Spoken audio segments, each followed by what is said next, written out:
Welcome to The Source, where we combine the headlines with in-depth conversations with the newsmakers themselves. Today on the program.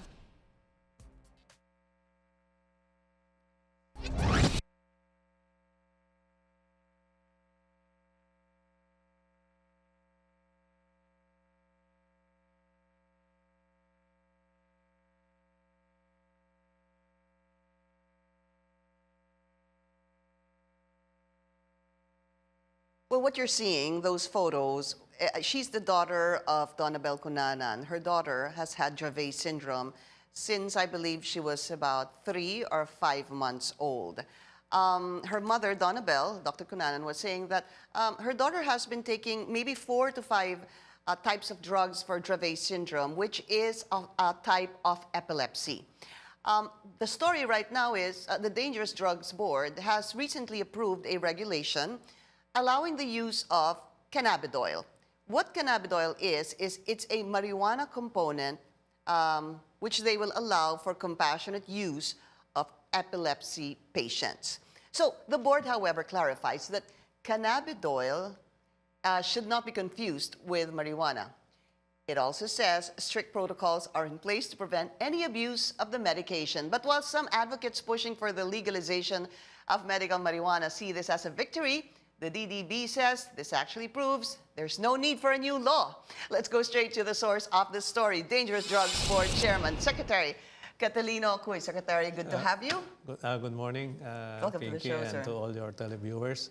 You are correct in what you said.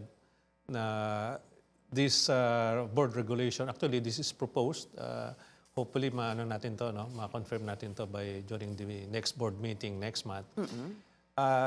This proposed board regulation actually will allow yung cannabidiol to be used as medicine here in our country.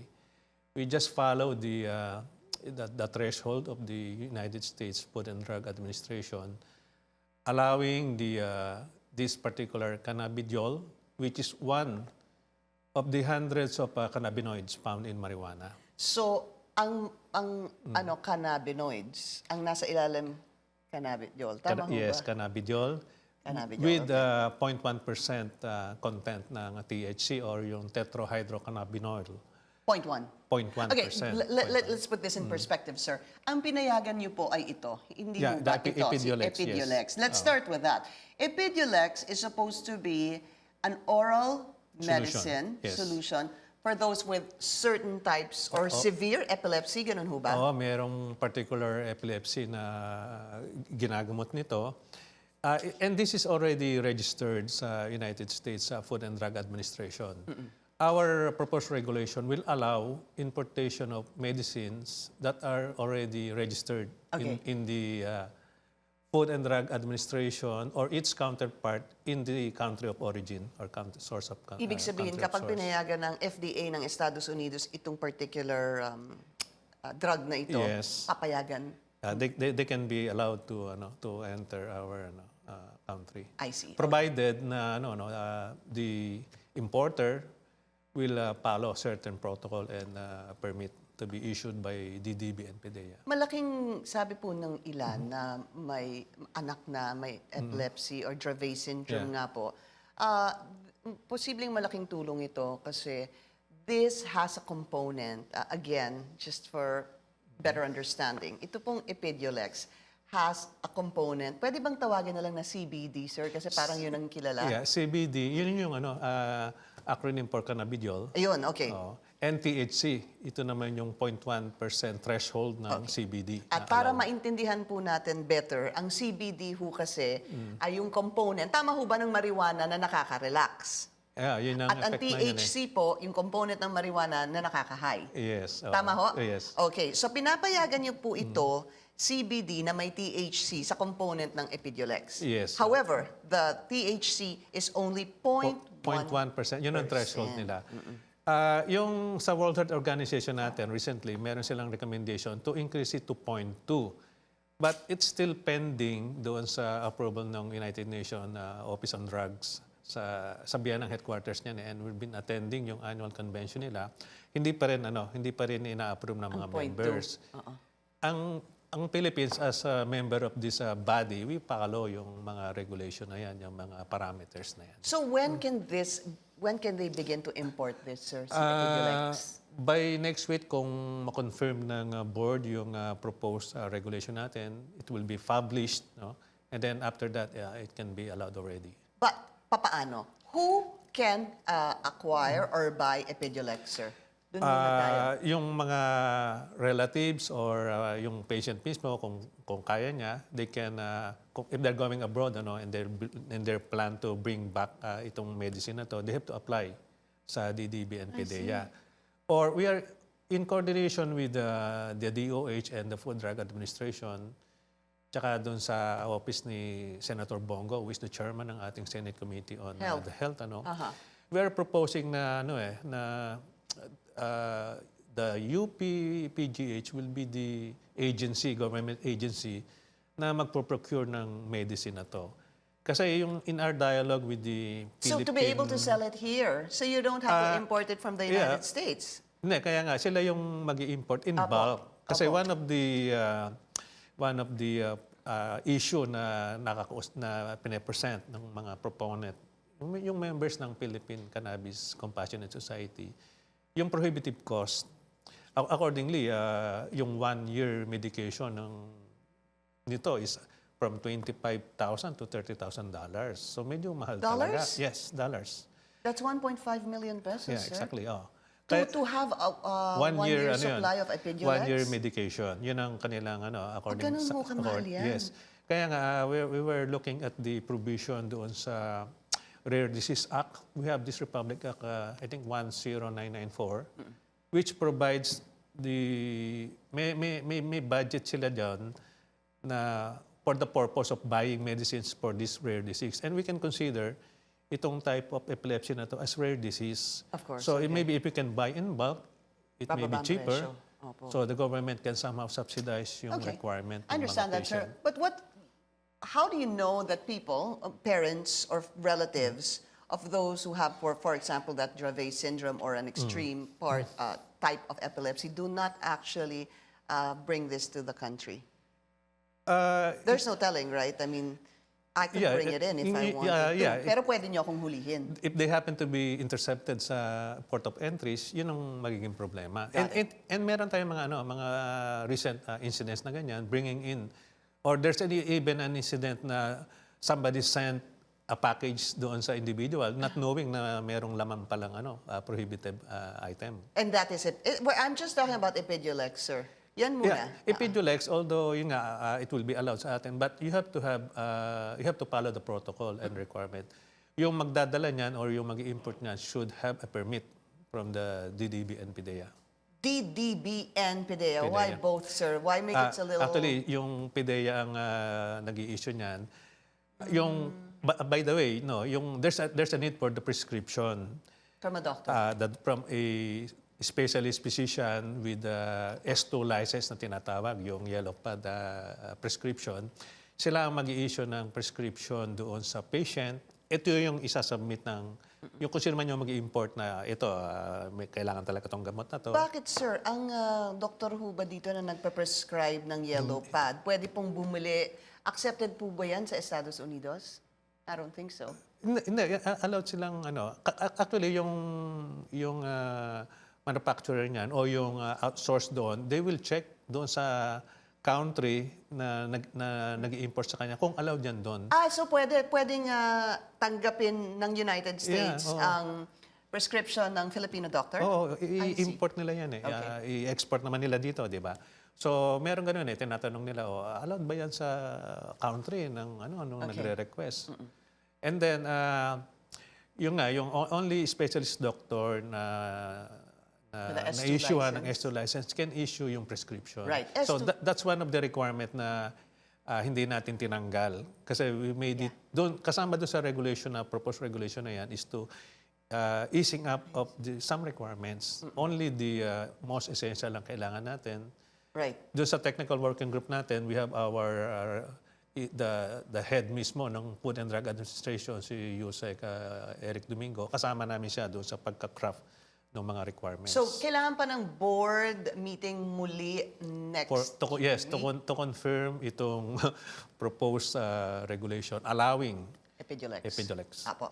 And then after that, dun po yung fine print doon sa mga magulang na gusto pong bumili nito, possibly in the Philippines. Hopefully, you'll have it in the Philippines. So it's just much easier for them, Yeah, sir, it will no? be much easier for those who need talaga yung medical na to. Ang ating objective dito is to provide yung compassionate use no ng medicine na to. Not for kasi actually we sense na merong ibang groups na yung mga interest groups na nakikiride on sa issue eh. Apo. They're really actually after cultivation and manufacturing. We're not after that. It's for compassionate use doon sa ating mga pasyente. Right. And also yun nga giving in to the request and clamor of the yung pinakita mo kanina no, yung initially yung sa video, yung parents and relatives ng ating mga pasyente. That's one of the problems, sir, of what's even called a group, Moms for Medical Marijuana here in the Philippines, because meron po silang mga anak na have seizures, have cancer, who actually prefer to give their kids CBD oil, which is the component of Epidiolex. Dahil nga daw, it seems that this is the more natural approach to treat their kids rather than giving them the usual pharmaceutical drugs. All right, so the question now is, the CBD oil, which is supposed to be still illegal here in the country, how is there a move by the DDB soon to possibly make this legal? This is The Source on CNN Philippines. We'll be right back. Of course.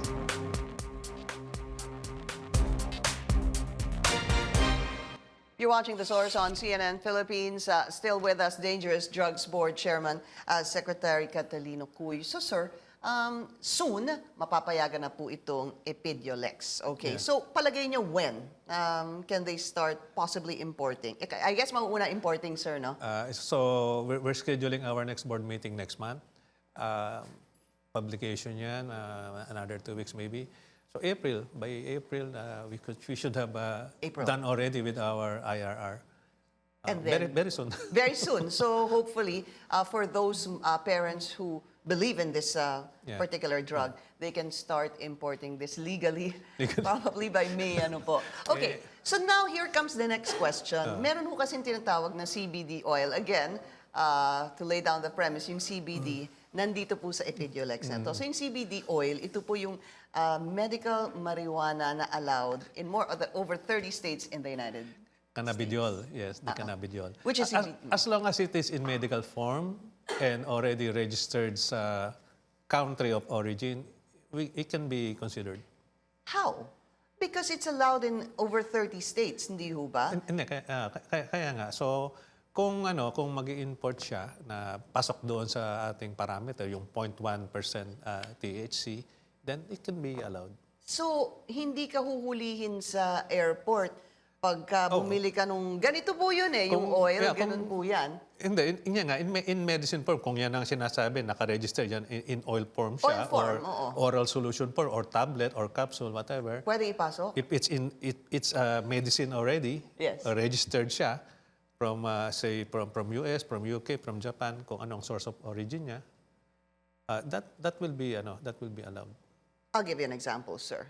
In Colorado, which it possibly began one of the first states to allow medical marijuana. I know this, sir, because I did a story on this. If anyone were to buy an oil that is registered and allowed in Colorado at dinala po dito sa Pilipinas, okay, huhulihin niyo ho ba or hindi?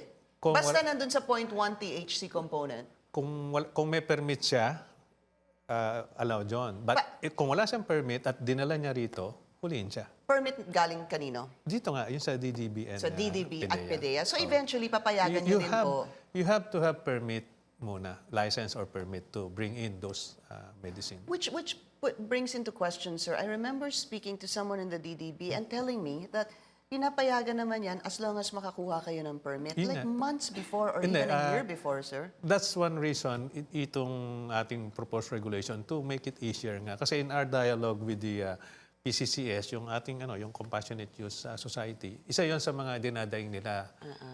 Very mahirap daw Mahirap yung mag-apply. So sa FDA, sinama natin sila sa ating technical working group kasi doon na-hold sa to make it easier na mas madali, binawasan yung ibang requirement. At saka yun nga, yung So, pwede pasyente na or yung kanyang relatives, yung parents or guardian can be the ones, can apply for import. I see. Already. So you need to get a permit and you'll be certain na hindi kayo Oh, huli. importante yun. Importante yung may permit ka before you attempt to bring in those We'll take another short break. We're gonna have the mom, si Dr. Cunanan, yung mommy po nung may Dravet syndrome, to talk about this and, what are the advantages and disadvantages, and is medical marijuana something they are still pushing? We'll discuss that after the break.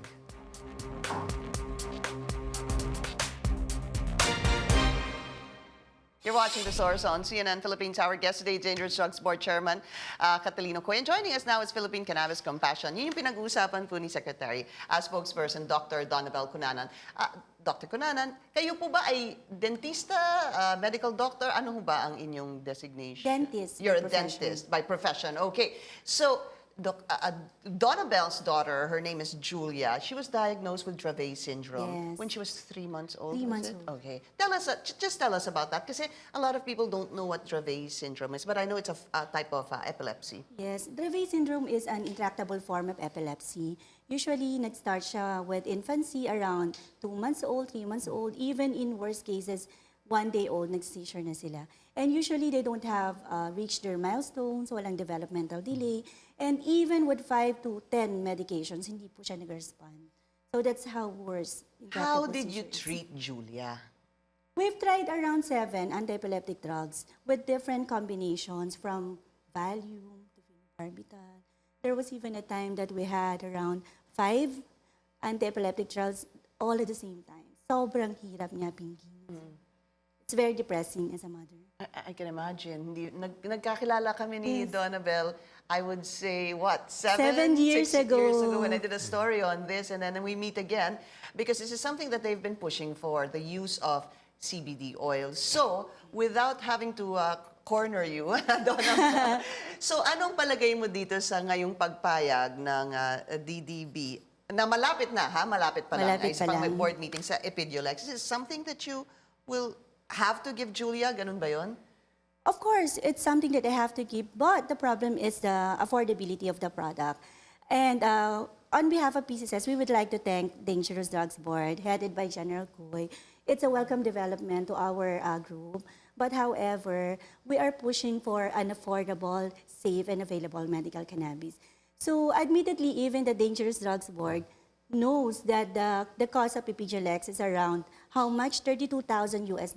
I heard. Yeah, that's about 1.6 million. Correct. So Sa isang I taon. don't know how the government or the General Cuy would be able to even Pinky, subsidize siya ng government, mahal pa rin.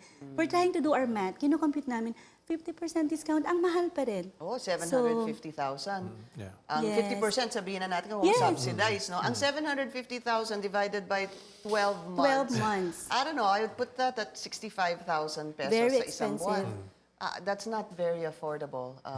So, would this somehow come to waste? Would this be a waste? Kasi parang ang lalabas, sir. Yung may kaya lang talagang maka-afford nito. Yeah. Actually, ganyan naman talaga yung nangyayari sa mga rare diseases. Only yung can afford ang makaka-avail ng mga medication. Okay. As I mentioned nga kanina, we are exploring yung possibility nga na that medicine can be imported in bulk para medyo mabawasan yung cost.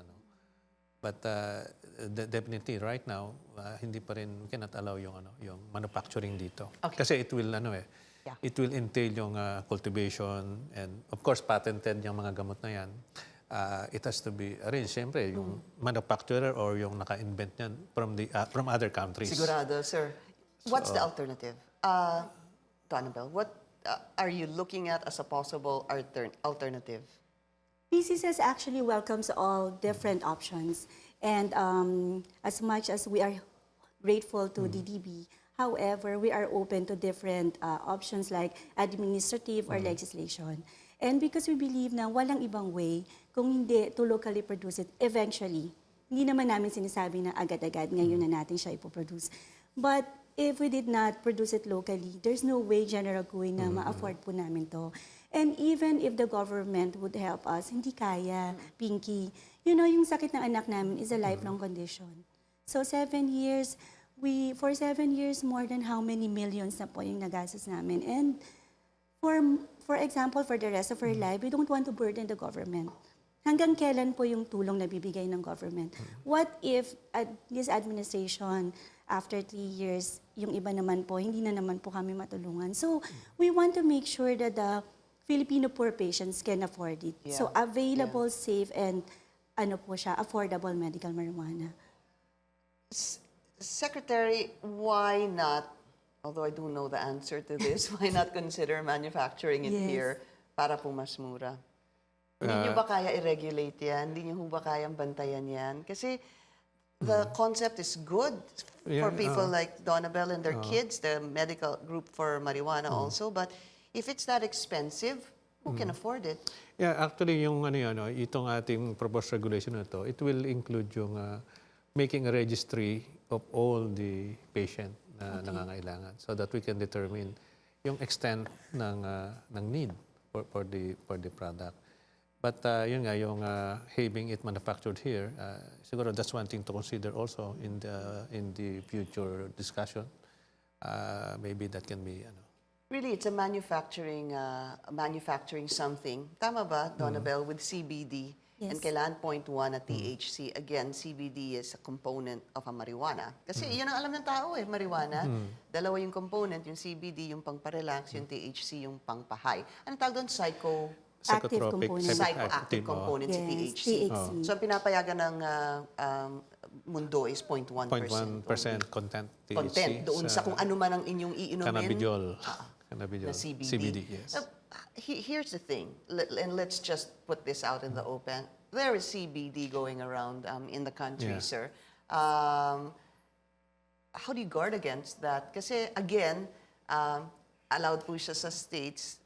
Never mind, it's allowed in the states. It's still not allowed po ba dito? Yes. To be clear. Hindi, kaya nga, over the weekend, there was this news sa ating mga broadsheet, nakalagay doon cannabis already allowed. So maraming na-confuse dyan. That's why for the past days, we've been going around, we've been answering interviews sa radio and TV to clarify issues. We even issued our own press release to clarify na marijuana and cannabis is still illegal both for medical and recreational. What's being considered is the use of the cannabidiol with 0.1% THC content because it's already in medical form to be available for use ng ating mga pasyente for compassionate Ano mo reason. ang difference ulit ng cannabis at cannabidiol, sir? Cannabidiol yung with Gulo, di ba? Magulo siya tongue twisting na talaga yan So, yung Ang cannabidiol is component. one of the hundreds of cannabinoids found in Diba? marijuana. Okay. And yung CBD na yan, or cannabidiol, should have, ang threshold niya is 0.1% THC, Ayun. tetrahydrocannabidiol. So, ang pinapayagan muli ay CBD na may 0.1 na THC lamang, yes. Donnabel. Yan yung Epidiolex. Which is, hence that, napapayagan na sana by next month in their board meeting. Yes. With all due respect to General Cuy, actually, hindi lang naman CBD or cannabidiol ang therapeutic na property ng cannabis. In fact, yung CBD or cannabidiol is one of the many components of a cannabis plant. Even the THC itself, the World Health Organization recently, naglabas po sila ng pag-aaral when it comes to toxicity level. In fact, yung mga nanonood, alam po ba nila na you can actually have an overdose with paracetamol, around 10 tablet of paracetamol, and that would lead to fatal overdose. So, nandun po yan sa mga pag-aaral, they can Google it. In fact, yung THC or yung tetrahydrocannabinol, hindi naman siya fatal for as long as not more than 4 grams. Ayon po yun sa pag-aaral ng World Health Organization. 4 grams, ha? 20 4 grams. milligram yata yung Yeah. yung For example, sa toxicity level na nilabas ng World Health Organization, imagine for a 70 kilogram na human, para ma-overdose siya, he or she must consume around 4 grams. That's impossible, Pinky. Yeah, but the question Sobrang is, dami it's nun. not about overdosing and Yes. I don't think that's the question. The mindset of people is marijuana is an illegal drug at pwede kang gumawa ng masasamang gawain dahil high ka sa marijuana. Hindi ho ba? Basically, Ansel? yun yung... Oh. Yes, also, and also General Cuy kasi, ang concern nila is the abuse, kung aabusuhin ba natin siya. That's why we want to put it in context na happy naman kami with CBD with not more than 0.1% THC. However, alam mo, Pinky, kailangan nating matuto sa mga nangyari sa ibang bansa.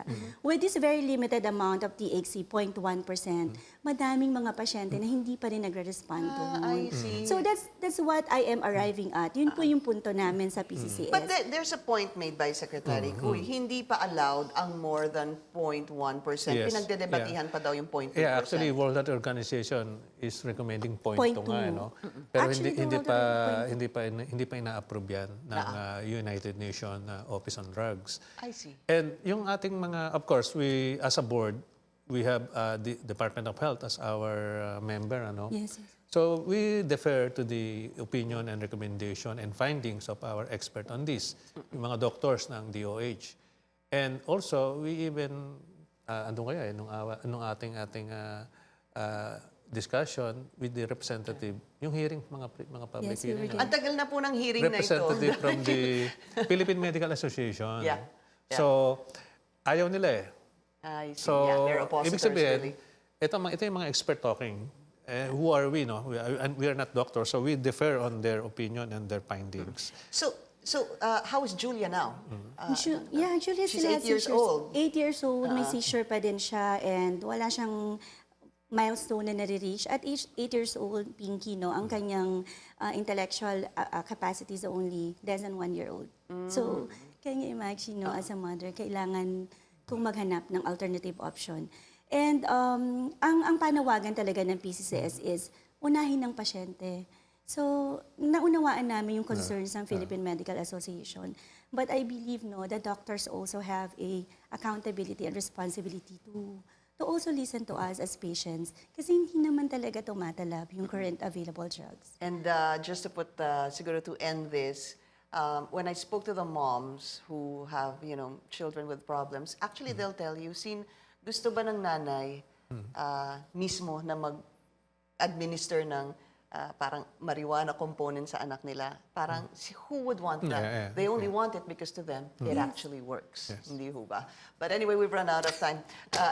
Donnabel, thank you so much. And Secretary Cuy, maraming salamat. We'll continue to follow this development. Remember, it's still not allowed. Ang papayagan lang ay Epidiolex, possibly by May, and maybe that CBD with a 0.1 component of THC. But you need a permit. Maraming salamat. Thank you kay DDB Chairman Catalino Cuy and Dr. Donnabel Cunanan. Thank you for joining us here on The Source. I'm Pinky Webb. You're watching CNN Philippines.